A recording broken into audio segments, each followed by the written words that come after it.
Bonjour ou bonsoir et bienvenue à l'émission Nabino, c'est Patia Nzambe Queenpi. Je voulais vous prévenir que j'ai changé le nom de mes émissions. Dorénavant, ma sœur Cathy est remplacée par les merveilles de la vérité. Je voulais un titre qui soit assez révélateur, qui change, vu que dans la parole on dit qu'il est conseillé de changer ses pensées chaque jour. Donc les merveilles de la vérité concernera toujours l'actualité, la réalité en profondeur. Mais je vais me rapprocher plus de la parole de Dieu, vu que beaucoup de gens ont besoin d'entendre les bienfaits de l'amour de Dieu, les bienfaits de la vérité, les qualités de la vérité. Et c'est dans le but en fait de ne pas donner un pouvoir au mensonge, parce que le diable a tendance à nous faire croire en fait que le mensonge fait du bien, le mensonge couvre, le mensonge peut protéger. Bon, tout ça c'est voilà, le diable est un menteur. La vérité, je pense que par-dessus tout, c'est vrai qu'elle blesse, mais elle est là surtout pour guérir, pour aider, pour délivrer, pour sauver, pour faire comprendre, pour ouvrir les esprits des gens. C'est pour cela que j'ai appelé mon émission Les merveilles de la vérité. Partout où j'avais mis le nom Masola Cathy, je vais retirer ça. Mon groupe sera désormais appelé Les merveilles de la vérité. Ma page aussi, ça sera Les merveilles de la vérité. Donc bienvenue dans mon émission Les merveilles de la vérité. C'est Patia Nzambe Queenpi. Pour ceux qui me connaissent déjà, je vous salue. Et pour ceux qui ne me connaissent pas, bienvenue dans mon émission. Donc voilà, le sujet d'aujourd'hui, c'est juste un message d'espoir, un message de courage, un message de force pour ceux qui traversent des situations un peu difficiles, des moments un peu difficiles, des moments où parfois on a l'impression que tout va s'arrêter, alors qu'avec Dieu, les choses ne s'arrêtent pas, les choses ne sont pas condamnées et vouées à l'échec. Donc voilà, je vais citer certains points et je vais essayer en fonction de ces points-là, d'essayer de vous remonter le moral en fait. J'ai confiance en ce que je fais, j'ai surtout confiance en Dieu, parce que j'ai conscience du don que j'ai, c'est le don de conseil. Donc, même si je ne suis pas parfaite, j'ai aussi beaucoup de choses à changer à travers moi, mais je laisse le Saint-Esprit en fait agir au-dedans de moi et j'exploite en fait ce don-là qu'il a mis en moi, le don de conseil, de force, de relève de morale, on va dire. Donc voilà. Le premier point pour moi, c'est la solitude, parce qu'il y a beaucoup de gens qui souffrent de solitude aujourd'hui. Ça peut être parce que ils vivent seuls, ou peut-être parce qu'ils sont dans des situations où ils ne se sentent pas soutenus, ils ne se sentent pas encouragés. Mais ce que je voulais rappeler, c'est que quand on a la présence de Dieu au-dedans de soi, le Saint-Esprit, on est comblé, on ne peut pas se sentir seul. Donc il faut savoir ne pas s'arrêter en fait sur les gens, ne pas attendre des gens, l'aide des gens, les encouragements des gens, parce que sinon on sera déçu. Souvent on attend tellement des gens, on fait des choses, on se dit j'aimerais que ma famille me soutienne, j'aimerais que mes amis soient là, j'aimerais. On attend tellement des gens qu'au final on est déçu parce que chacun a sa vie, chacun aussi a ses attentes, chacun a ses besoins, en fait on est dans un monde où c'est chacun pour soi Mais c'est pour ça que il faut savoir se retourner à celui qui nous donne la vie, à celui qui nous permet de vivre certaines choses dont on se réjouit, c'est Dieu. Donc quand on est chrétien, on ne devrait pas se sentir seul. Parce que le Saint-Esprit est là, Dieu est là, Jésus-Christ est là pour nous rappeler sa présence, son amour à travers la parole, à travers la prière. Quand on se sent seul, ça veut dire qu'il y a eu un relâchement du côté de la vie spirituelle, du côté peut-être au niveau église. Il y a eu un relâchement, ce qui fait qu'on ressent cette solitude-là. Mais que le diable ne te mente pas. Quand tu appartiens à Dieu, tu n'es pas seul. Parce que Dieu est là, bras ouverts pour toi, pour te rassurer, pour te protéger, pour te soutenir. Il est le rocher, celui qui fait que, même dans une situation difficile, tu peux t'appuyer sur lui. Au lieu de regarder le monde, regarde vers Dieu. Il y a aussi ce problème-là, c'est l'insomnie. Beaucoup de gens souffrent d'insomnie. Ce sont des gens souvent qui sont célibataires, qui vivent seuls, des mères seules ou bien des hommes seuls, qui souffrent d'insomnie. Le soir, ils ont du mal à dormir. Il y a aussi les chrétiens qui souffrent d'insomnie parce qu'ils voient des choses la nuit. On vit dans un monde visible, un monde invisible. Je ne vais pas développer là-dessus. Quand on est chrétien, qu'on a la foi, je pense que une personne se reconnaîtra à travers ce que je dis. Alors, il se passe des choses souvent pendant la nuit. Tu vois des choses dans les rêves, tu vois des choses comme ça. Tu es éveillé pendant la nuit, tu ressens des choses. Alors, c'est à travers la prière en fait que tu peux combattre tout ça, l'insomnie, même pour ceux qui ne sont pas chrétiens vraiment à 100%, qui ont envie de se rapprocher de Dieu, qui souffrent d'insomnie. La prière a un effet tellement, magique dans la vie. Si seulement on avait conscience de ça. Quand tu pries à Dieu pour qu'il te délivre de toutes ces choses que tu vois, pour qu'il te délivre de cette insomnie-là, il le fera parce qu'il exauce les prières. Dieu demande à ce qu'on vienne vers lui. Dieu nous dit, demandez, je vous donnerai. Il est là aussi pour donner la paix. Parce que l'insomnie, quelque part, c'est pas la paix. Quand tu vois des choses durant la nuit, c'est parce que quelque part aussi le diable connaît ta valeur. Quand il envoie des choses tu vois des esprits, tu vois peut-être des démons, c'est parce que tu as la capacité aussi de les chasser. Souvent, on est braqué ou alors on se pose des questions, on est traumatisé, on a peur, mais on oublie qu'avant tout, on a un Dieu qui est puissant. Celui qui permet aussi que le diable vienne t'embêter comme ça, c'est parce qu'il sait que tu as la force de les combattre. Tu as la force de chasser ces esprits-là, de ne pas te laisser faire, de ne pas te laisser apeurer par ces choses-là que tu vois. Tu es un enfant de Dieu. C'est-à-dire que toi aussi tu es un Dieu, tu as le pouvoir de marcher sur les scorpions, de chasser les démons. Tu as une puissance en toi que tu sous-estimes, tu ne te rends même pas compte. Aux yeux de Dieu, tu as une grande valeur si tu savais que le diable aussi connaît. C'est pour ça qu'il vient te tourmenter durant la nuit. Mais il ne faut pas que tu te laisses faire. C'est par la prière que tu chasseras tous ces démons-là, tous ces mauvais rêves. Et puis il y a des choses aussi que Dieu montre. Ça peut te terroriser, mais quand Dieu te montre une chose, c'est pour te dire que les choses là qui sont révélées sont condamnées. C'est sans effet. Tu ne devrais pas avoir peur de ce que tu vois, de ce que tu ressens, de ce que tu vis durant la nuit. Cela ne devrait pas t'empêcher de dormir. Parce que le Dieu qui te permet de voir tout ça, veut en fait te fortifier aussi à travers tout ça, veut te montrer le pouvoir que tu as en toi. Tu as un don extraordinaire. Mais à travers la prière, tu pourras gérer aussi ces choses-là. Mais l'insomnie aussi, c'est quelque chose que tu dois remettre aussi entre les mains de Dieu, qui t'apporte la paix pour que tu puisses dormir tranquillement. Ne laisse pas le diable te mentir, ne laisse pas le diable te tourmenter. Ne laisse pas le diable te tourmenter. Je voudrais aussi m'adresser aux gens qui ont tendance à changer trop d'église. Il y a un problème aujourd'hui, l'être humain regarde trop vers l'être humain plutôt que de regarder à Dieu. Quand tu vas à l'église, tu ne vas pas à l'église pour le pasteur, pour le Père céleste, pour le Père spirituel, pour les frères, pour les sœurs. Tu essayes d'aller à l'église pour changer ta vie, changer ton état d'esprit, pour essayer de changer peut-être ta vie de famille, pour essayer d'avoir la réponse à tes prières. Tu vas à l'église pour remplir ta vie spirituelle. Mais quand tu regardes au pasteur, il ne faut pas oublier que c'est un être humain. Il peut aussi tomber. Il peut être aussi dans une phase de relâchement. Et quand il va faire une moindre erreur, tu vas te retirer et aller dans une autre église. Le fait de changer tout le temps d'église, tu ne construis pas ta vie spirituelle. Tu es déstabilisé. Tu as du mal à te positionner parce que tu critiques trop l'homme. Tu regardes trop à l'homme alors que tu devrais regarder à Dieu. Tu as besoin de la parole. Regarde ce qui est nécessaire quand tu vas dans une église.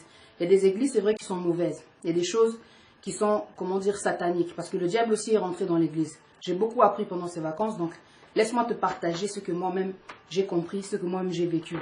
Il faut que tu demandes à Dieu de te donner l'église qui conviendra aussi à tes attentes, qui te fera grandir spirituellement. Parce que le fait de errer comme ça, tu n'avances pas, tu ne progresses pas. Ne t'inquiète pas, Dieu te donnera la solution parce qu'il ne peut pas te laisser errer comme une brebis galeuse. Il est là pour t'aider, pour t'orienter. Tu ne dois pas oublier de faire appel à lui plutôt que de faire les choses par sentiment. Oh, viens, je vais t'inviter dans notre église. Nous, dans notre église, c'est ça. Parce qu'en plus, en ce moment, il y a tellement de concurrence au niveau des églises. Nous, notre église, elle est mieux. Nous, on fait ce genre de musique-là. Et nous, on danse comme ça. Et nous, notre pasteur, c'est Kingani. Donc, il y a une sorte de concurrence. Mais demande à Dieu de t'apporter, de te donner l'église où tu pourras vraiment progresser spirituellement. C'est important. C'est important parce que tu as besoin de progresser. Peut-être aujourd'hui, tu vois que toutes les prières que tu fais, tu vois que ta vie est en train de stagner parce que toi-même, spirituellement, tu es en train de stagner. Tu tournes en rond. Tu as besoin d'une église où tu pourras vraiment approfondir la connaissance de la parole. C'est important. Rester à la maison pour prier, c'est bien parce que Dieu est partout, mais ce n'est pas assez. Tu as besoin de connaissances. Il y a des fois, quand tu lis des versets, il y a des choses qu'on ne comprend pas. En allant à l'église, il y a peut-être des versets qui seront cités et qui t'expliqueront en fait le sens du verset. Il y a des fois des paraboles, des fois on ne comprend pas. En allant à l'église, en parlant avec le pasteur, tu apprends encore plus, tu approfondis la connaissance. Toute seule, tu ne peux pas progresser. C'est pour ça que Dieu dit qu'il est bon pour des frères de demeurer ensemble. Il y a aussi une certaine puissance quand tu es à l'église à travers les moments de prière. Tu as besoin d'être accompagné, d'être encadré. On ne peut pas avancer seul, c'est impossible. Tu as besoin d'être stable. Et ta vie spirituelle a besoin d'être, croissante. Donc fais appel à Dieu, demande-lui de te guider, il te donnera l'église qu'il faut. Je voulais m'adresser aussi à ces hommes qui ont tendance à, à chercher la femme idéale. Donc parfois ils vont demander aux voisins. Mais Dieu a dit, maudit soit l'homme qui se confie à l'homme. Tu cherches une femme, pourquoi tu vas demander à ton voisin de te trouver quelqu'un? Imagine maintenant, la relation dans laquelle tu vas te mettre ne marche pas. Tu vas accuser le voisin, oh j'aurais pas dû l'écouter, mais tu es parti demander de l'aide à un homme qui ne connaît pas aussi l'intérieur de la personne qui t'a présenté. Demande à Dieu, parce que Dieu dit dans sa parole, demandez, je vous donnerai. Pourquoi être pressé? Pourquoi vouloir faire les choses selon sa volonté? Tu vas être déçu. Parce que ce n'était pas le moment de, comment dire, de Dieu. Dieu n'avait pas encore mis sa main dans ta vie. Il faut que tu lui fasses confiance. Tes problèmes, tes soucis concernant la femme de ta vie, tu dois demander à Dieu. Demande-lui de te donner la patience, demande-lui les critères qu'il faut. Que ce ne soit pas que physique, parce que le physique, au bout d'un moment, ça change. Il ne faut pas être superficiel, il faut demander les critères qui sont intérieurs. Qu'une femme doit avoir pour que tu aies la paix. Parce que la beauté ne donne pas la paix forcément. Tu as besoin d'une femme qui craint Dieu. Tu as besoin d'une femme qui te respectera. Demande tous ces critères-là. Tu as peut-être vécu une relation qui t'a un peu, comment dire, traumatisé. C'est pour cela maintenant que tu te dis, ok, je vais demander peut-être aux gens de m'aider. Mais l'aide, la vraie aide, c'est celle de Dieu. Parce que Dieu connaît les besoins de ton cœur. Il sait ce qu'il te faut. Il sait celle qu'il te faut. Il connaît déjà celle qu'il te faut. C'est lui qui t'a créé. Il connaît ta moitié. Il faut que tu lui fasses confiance. Quand tu as un problème, donne-lui ton problème. Il arrangera, il résoudra ce problème-là. Demandez, je vous donnerai. Peut-être que tu ne demandes pas. Peut-être que tu demandes mal. Mais il est temps de revoir un peu ton problème avec Dieu. Arrête de te confier chez les gens. Les gens sont là aussi pour induire en erreur parce que le diable agit aussi à travers les gens. Je voulais m'adresser aussi aux femmes qui ont tendance à aller trop vite. Elles regardent souvent autour d'elles ce qui se passe. Un tel est marié, un tel a des enfants. Mais c'est souvent le mariage qu'on voit là. Ça complexe les gens. La jalousie, le mauvais cœur. Tu deviens, comment dire, mal à l'aise. Tu te dis, moi aussi, il faut que je me marie. Il est temps. Allez, l'argent de la location, tu travailles, tu prends ça, tu vas arranger en fait ton mariage. Les dots, c'est toi qui payes, alors que c'est l'homme qui est censé payer. La salle, c'est toi qui vas payer. Le traiteur, c'est toi qui vas payer. En fait, tu payes tout pour que le monde voit que tu t'es marié. Tu fais les choses selon ta volonté. Allez, après, quelques mois plus tard, tu te retrouves dans une relation, dans un mariage, on va dire, déjà qui ne t'était pas destiné, parce que c'était peut-être pas l'homme de ta vie, mais tu te retrouves dans une situation où tu te sens malheureuse, quoi. Parce que c'est Dieu qui donne le mariage. Le mariage, c'est une bénédiction. Il faut laisser Dieu faire dans ta vie. Il ne faut pas faire les choses comme si toi, tu es le tout-puissant. C'est moi qui décide. Moi, je vais, cet homme-là, ça fait un moment qu'on est ensemble. Il faut que on confirme devant le monde. Allez, les gens voient que tu t'es marié, tu as porté la robe, tu as mis la bague. Ils voient ton homme, très beau couple et tout ça. Mais au fond de toi, tu connais la vérité. Tu n'es pas fier de ce qui se passe. Tu n'es pas fier de ce que tu vis. Parce que ce n'est pas l'homme qui t'a épousé, c'est toi qui as épousé l'homme. C'est le monde à l'envers. Ce n'est pas ce que Dieu nous dit. Ce n'est pas à toi d'épouser l'homme. Ton argent, ce n'est pas pour ça qu'il est fait. Il aurait pu peut-être aider là-bas en Afrique. Il aurait pu aider peut-être ta famille, tes enfants. Ce n'était pas pour ça que c'était fait. Il ne faut pas faciliter, comment dire, les choses. Il ne faut pas mettre, comment dire, de la vitesse dans ce que Dieu peut-être avait prévu de faire. Fais-lui confiance. Laisse-le te donner le mari qu'il faut. Laisse-le agir, en fait. Laisse-le agir dans le temps que lui, il aura décidé où tu auras ton mari. Ça ne sert à rien d'aller plus vite que la musique parce que tu vas mal danser. Tu te retrouveras à un moment de ta vie, tu seras déçu et tu auras du mal après à continuer à vivre, quoi. Tu vas vivre mais avec beaucoup de remords, beaucoup de rancune, beaucoup d'amertume. Ne fais pas les choses parce que les gens sont à un certain niveau. C'est chacun son tour dans la vie. Tu n'es pas un enfant, c'est les enfants qui font ça en général. Parce que lui, il a ça, moi aussi, il me faut ça. Quand on est sage, on sait que non, c'est chacun son tour. Je voulais m'adresser aussi aux femmes qui ont plusieurs enfants avec des pères différents. Alors, ma sœur, il va falloir un peu relativiser et essayer de te détacher de ce que pensent les gens. Les gens sont souvent négatifs, sont souvent là pour condamner, sont souvent là pour juger, critiquer, rabaisser, pour te sous-estimer. Elle a eu plusieurs enfants avec plusieurs papas. Elle est irresponsable, elle fait plusieurs fois les mêmes erreurs. Elle est instable, elle n'est pas sérieuse. C'est sûrement une putain. Ouh là là, je pense qu'il faut faire attention, il y a peut-être un mauvais esprit, ma sœur. Ne te sous-estime pas. Aux yeux de Dieu, tu as de la valeur. S'il t'a fait traverser cette situation-là, toutes ces situations-là que tu as traversées, malgré que les gens se disent, mais comment ça se fait qu'elle répète plusieurs fois la même bêtise? Ce n'est pas une bêtise. Quand tu rencontres quelqu'un, tu ne sais pas si ça va marcher ou pas. Tu te protèges ou peut-être tu ne te protèges pas. Tu prends la pilule ou peut-être tu ne prends pas la pilule. Ça se termine, tu te retrouves enceinte. Tu as assumé tes actes.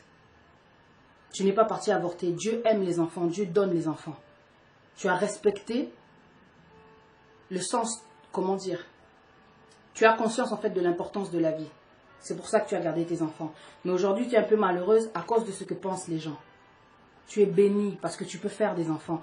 Imagine la femme qui est dans une vie de couple et qui n'arrive pas à avoir des enfants avec son mari. Une femme mariée. Elle n'arrive pas à donner le fruit de l'amour à son mari. Ça fait mal. Elle dort à l'église, elle fait des veillées, elle fait des jeûnes. Elle n'arrive pas à avoir d'enfants. Mais toi, malgré ton parcours, tu as eu des enfants. Ne te condamne pas. Ne laisse pas les autres te condamner. Ne laisse pas les autres te faire croire que tu es destiné à une vie instable. Tu dis sans effet dans le nom de Jésus-Christ de Nazareth, je serai appelée épouse. Avec Dieu, quand tu l'acceptes comme Seigneur et Sauveur, il changera ta vie parce qu'il change le temps et les circonstances. Tu n'es pas destiné à vivre une vie où tu vas faire que des enfants avec des hommes différents. Dieu te donnera le mari qu'il te faut et qui t'apportera la stabilité qu'il te faut. Tu dois croire, ne pas désespérer, ne pas écouter les gens. Ne pas t'arrêter sur ce que pensent les gens. Parce qu'on n'est pas libre quand on s'arrête sur ce que pensent les gens. Tu acceptes ta situation, ok, ça s'est passé comme ça, j'ai assumé, je n'ai pas avorté. On est tous des pécheurs. Ils ne sont pas mieux que toi, tu n'es pas mieux que eux. Dis-toi que peut-être tu envies celle qui est mariée, mais celle qui est mariée t'envie aussi. Elle attend des enfants. Devant Dieu, tu es béni, tu n'es pas stérile. Il faut essayer des fois de voir, malgré la situation dans laquelle tu es, de voir le bon côté des choses. On t'appelle maman. Je ne sais pas si tu as conscience de la grâce que tu as dans ta vie. Sois béni. Ne réfléchis pas trop, ne t'arrête pas sur ce que les gens disent. Continue en tout cas à regarder vers ce Dieu-là, qui te donne la chance de changer, qui te donne la chance un jour d'être marié, qui te donnera la chance un jour d'être stable. Il te fait passer par des étapes, peut-être aujourd'hui tu pleures, mais dis-toi qu'un jour ta vie servira de témoignage.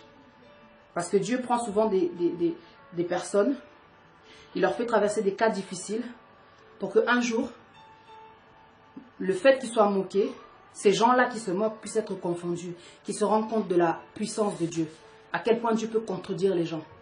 Une personne peut te condamner, mais la grâce de Dieu, on ne la condamne pas. Tu n'es pas destiné à échouer, tu n'es pas destiné à être instable. Avec Dieu, il y a de l'espoir, il y a le changement. Dieu te donnera la personne qu'il te faut. Il faut que tu gardes la foi. Je voulais m'adresser à ces personnes qui ont perdu un être cher, une mère, un enfant, un mari, une sœur, un frère, un ami. Je voulais vous souhaiter en tout cas beaucoup de courage. Je sais que la mort peut déstabiliser. La mort peut tuer petit à petit. Stress, soucis, AVC, crise cardiaque. Donc, la mort, quand tu n'arrives pas à gérer ça, à comprendre ça, elle peut te bouffer toi-même qui a perdu cet être-là. N'oublions pas que chacun de nous, on doit y passer. Quand tu perds quelqu'un, c'est vrai que c'est dur. Mais Dieu nous rappelle que on a tous un temps sur cette terre. Quand une personne meurt, elle est partie, on doit essayer maintenant de vivre sans. C'est difficile, je sais de quoi je parle. J'ai perdu ma mère, mais sans Dieu, j'aurais peut-être pété un plomb. Mais Dieu merci, je me suis accrochée. Aujourd'hui, je peux sourire, rester bien, en vie pour mes enfants. Parce que mes enfants ont besoin de moi. Quand tu perds quelqu'un, il faut regarder les gens maintenant qui restent autour de toi. Tu as passé des bons moments avec cette personne qui est partie. Elle t'a apporté tellement, mais elle ne t'a pas donné plus que Dieu te donne, le souffle de vie. Aujourd'hui, si tu restes en vie, c'est grâce à Dieu. Cette personne est morte, mais tu n'es pas mort avec elle. Tu n'es pas morte avec lui. Il faut que tu continues à vivre, parce que Dieu a besoin de toi, et tu as besoin de Dieu. On a tendance en tant qu'être humain à s'attacher affectueusement, ce qui est normal. Parce que quand on vit avec quelqu'un, on grandit avec quelqu'un, on crée forcément des liens intimes, il y a de l'amour, il y a beaucoup de choses qui naissent comme sentiments. Donc on se perd dans tout ça aussi. On oublie qu'en fait, tout ce qu'on vit à côté de cette personne, avec cette personne, c'est parce que Dieu le permet. Sans le souffle de vie, tu ne vivrais pas tout ce que tu as vécu. Mais quand c'est terminé, il faut savoir accepter et se dire, ok, je vais continuer. Parce que maintenant que tu es seul, tu es peut-être dans le désarroi, tu as plongé dans la tristesse. Essaye de te détacher de cette tristesse-là parce que Dieu a toujours besoin de toi. Toute ta vie, peut-être, tu as été aveuglé par l'amour de cet homme, de cette femme, et tu n'as pas vu que Dieu t'appelait pour telle ou telle chose. Il est temps que tu regardes vers Dieu. Il est temps que tu mettes ton espoir en Dieu, ton courage. Dieu te redonnera le courage. Ne te laisse pas aller par le souci. C'est vrai que c'est dur la mort, mais ne te laisse pas aller par le souci. Quand tu crois en Dieu, Dieu va faire en sorte de combler ce vide-là, parce que ça laisse un vide, l'absence. Chaque jour tu te réveilles, tu penses. Chaque jour tu te réveilles, tu pleures. Chaque jour tu te réveilles, tu as envie de mourir. Chaque jour tu te réveilles, tu oublies que tu es en vie. Tu es en vie. Tu dois continuer à vivre pour ceux qui restent là avec toi, pour ceux qui comptent sur toi, pour ceux qui te regardent. je voulais donner aussi de l'espoir aux gens qui espèrent, après avoir fait une prière. Ce sont des gens qui servent peut-être Dieu, ça fait 1 an, 2 ans. Tu te dis, qu'est-ce qui se passe? J'attends tellement de Dieu, mais Dieu n'agit pas. Dieu est en train de travailler, Dieu n'est pas un menteur. Dieu agira, autant lui, il aura décidé. Pour toi, ça a l'air peut-être d'1 an, mais Dieu sait qu'au bout de 2 ans, il va te donner ce que tu attends. Tu attends peut-être le mariage, tu attends l'enfant, tu attends le travail, tu attends la maison là. Mais Dieu sait à quel moment il doit te donner ça. Dans l'attente, il a envie de se servir de toi. Mais toi, tu as désespéré. Tu es rentré dans une autre vie. Tu t'es embrouillé. Tu as oublié que la promesse, elle n'est pas loin. Tu as perdu espoir. Continue de croire, continue à persévérer dans la prière. Dieu va agir. Mais des fois, tu es tellement proche du but. Tu perds patience, la bénédiction s'en va. Tu es passé juste à côté parce que tu as perdu patience, tu as perdu courage. Tu as oublié de rester déterminé. Tu as vu l'obstacle, tu as laissé tomber. Alors que derrière l'obstacle, il y avait la bénédiction. Souvent, on voit que le problème, mais on ne voit pas la bénédiction arriver. Il n'y a que Dieu qui sait. Il faut lui faire confiance. Il faut lui faire confiance. Des fois, tu vois une vie, tu es en train de vivre. Au jour d'aujourd'hui, tu vis quelque chose, tu es dans une situation, tu te dis, pourquoi est-ce que cette vie que j'ai ne me convient pas? Je ne suis pas heureux, je ne suis pas heureuse. Il faut que tu regardes derrière toi. Il faut que tu regardes au niveau peut-être de ta famille. Dans ton histoire, il s'est peut-être passé des choses qui ont été dites, qui ont été faites. Au niveau, on va dire spirituel. Mais mal faites, mal dites. Il y a des sorciers, il y a des démons. Des choses qui ont été répétées à ton encontre peut-être. Et qui te suit, qui poursuit aussi de génération en génération. Il faut savoir faire des prières de délivrance. Beaucoup de gens vivent des vies aujourd'hui qui ne leur correspondent pas. Ils ne s'attendaient pas à vivre ce genre de vie-là. Briser les liens familiaux, c'est important. Aujourd'hui, les gens te jugent, mais ils ne savent pas qu'il y a beaucoup de choses qui te poursuivent, qui viennent de ta famille, qui viennent de tes ancêtres. Il faut savoir faire des prières à genoux. Tu brises les liens. L'onction va te délivrer. Parce que souvent, en tant que jeune, on a tendance à demander à Dieu. On demande tellement, mais on ne lui donne pas assez aussi. Ça, c'est juste une parenthèse. Mais pour revenir à ce que je dis, il faut savoir faire des prières de délivrance. Beaucoup de jeunes aujourd'hui ont du mal à aboutir au projet qu'ils avaient souhaité. Beaucoup de choses ont du mal à se concrétiser dans ta vie. Parce que tu es encore sous le... Il y a beaucoup de liens en fait familiaux qui te rattachent. Tu dois te délivrer de ça. Avec Dieu, rien n'est impossible. Là où l'homme condamne, lui, Dieu te donne la grâce d'avoir une vie différente. Donc avec Dieu, pas de condamnation. Il n'y a que la guérison, il n'y a que la délivrance, il n'y a que le changement, il n'y a que l'élévation, il n'y a que la grâce, il n'y a que la victoire. Mais tout ça, on y arrive avec la persévérance. Avec la persévérance. J'ai un verset, pour ceux qui sont encore peut-être dans le... Comment dire, dans le doute, dans le désespoir, qui se posent beaucoup de questions. C'est dans le livre d'Ésaïe, chapitre 12, versets 2 à 4. « Voici, Dieu est ma délivrance. Je serai plein de confiance et je ne craindrai rien. Car l'Éternel est ma force et le sujet de mes louanges. C'est lui qui m'a sauvé. Vous puiserez de l'eau avec joie aux sources du salut, et vous direz en ce jour-là, louez l'Éternel, invoquez son nom, publiez ses œuvres parmi les peuples, rappelez la grandeur de son nom. » En bref, tout ça c'est pour dire qu'il ne faut pas désespérer. Ta confiance, tu dois la mettre en Dieu, c'est lui qui te donnera la force de continuer. Le jour où il accomplira ses grandeurs dans sa vie, tu témoigneras de son amour. Donc voilà. J'espère en tout cas que ça vous a plu. C'était votre émission, Les Merveilles de la Vérité, avec moi-même Pati Nzambe Queen P. Je vous dis à très bientôt et courage toujours. Merci.